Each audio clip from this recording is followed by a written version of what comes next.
So we're doing the last section of the guided notes for the year. Congratulations, we're almost done. Yay. This is section 21.3, and it's another triangle congruence theorem. This triangle congruence theorem deals with right angle triangles, though, or right triangles. So the triangles have to have this little box thing that signifies that there is a right angle within the triangle for this particular theorem. So in a right triangle, there are several parts. The longest side in a right triangle is called the hypotenuse. And so basically in a right triangle, let's see here, I don't know why it does that sometimes. Bear with me a moment. In a right triangle, the side opposite the right angle is the hypotenuse. Now, the right angle is actually the largest angle, so it makes sense that the largest side would be opposite the largest angle. And then the other parts of the right triangle are the legs. So the legs are the two sides that form the sides of the right angle.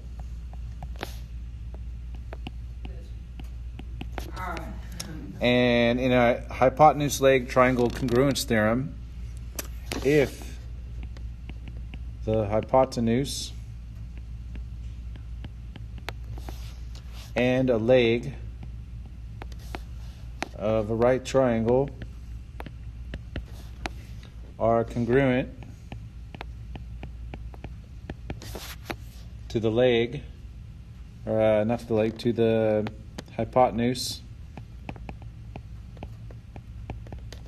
and a leg of another triangle, then the triangles are congruent. So I want to say there's at least one or two questions on the final that have this on there. So we're just trying to cover every single thing that could be on your final.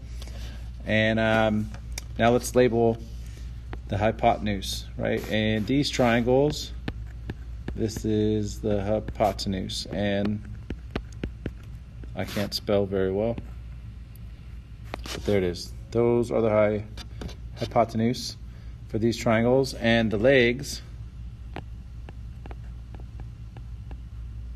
right? There's a leg, there's a leg, there's a leg, and there's a leg. And we have a condition where the one leg and the hypotenuse are the same, and if it's a right triangle, these things are congruent.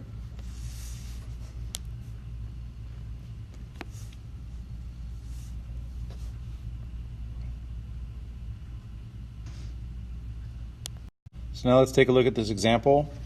We definitely have right triangles, right? That little box there signifies that these are right triangles. And in both these right triangles, the hypotenuse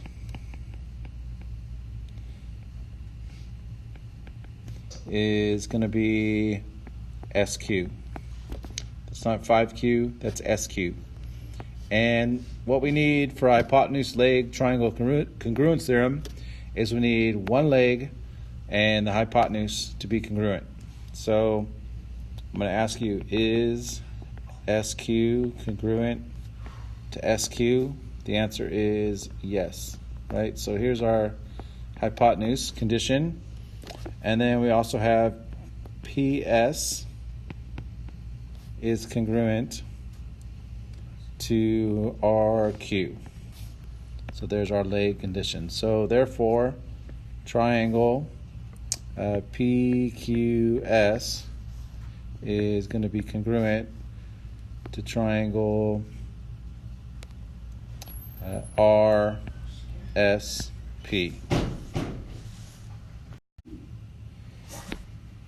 Let's give you a moment or two to write that down, and then I'm going to do the last couple examples. And then we're going to do also the last My HRW assignment of the year. So that should make everybody celebrate.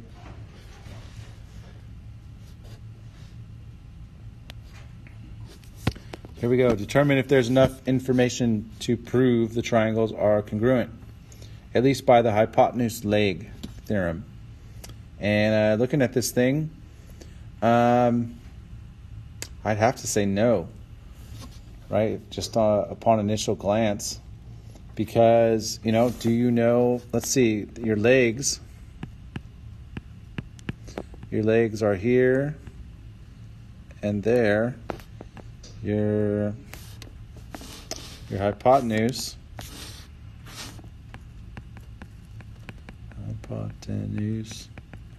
right? They just tried to find like the longest word they could for the longest side, right? You'd have to know these are the same and that these legs are the same.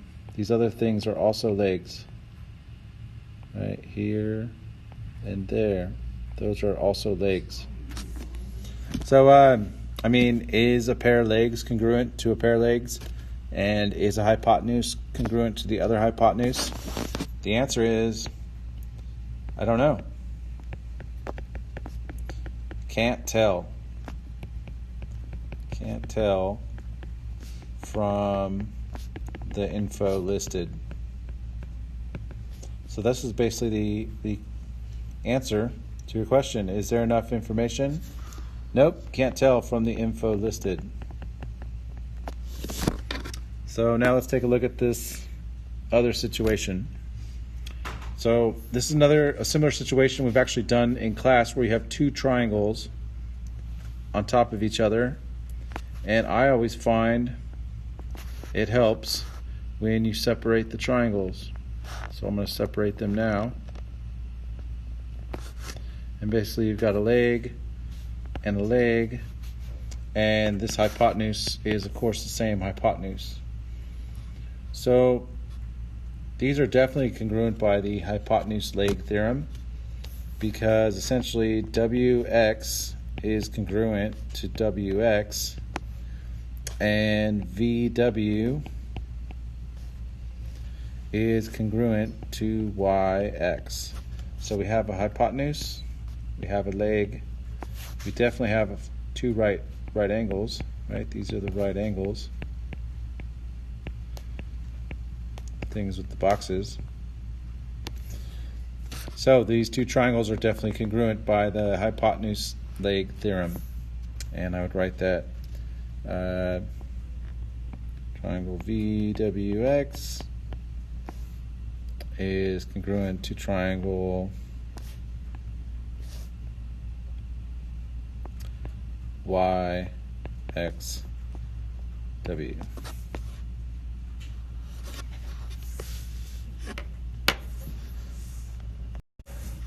Last example, determine if there's enough information to prove that these triangles are congruent. So let's see what we've got. We've got a bunch of hypotenuses. So we know FH is congruent to JK. And then we know the angles, angle G and angle JHK, they're both congruent and both right angles.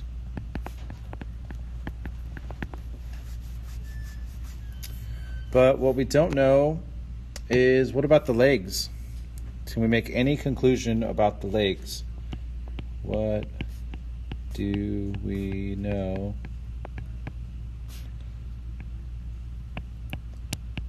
about the legs? Well, we definitely don't know if they're congruent. So, so from the information listed, we cannot determine that these two triangles are congruent. So there just simply is not enough info.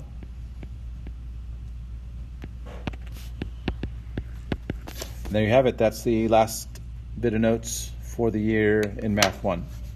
So congratulations. We're going to get to the MyHRW assignment, wrap that up, and that's all we'll do.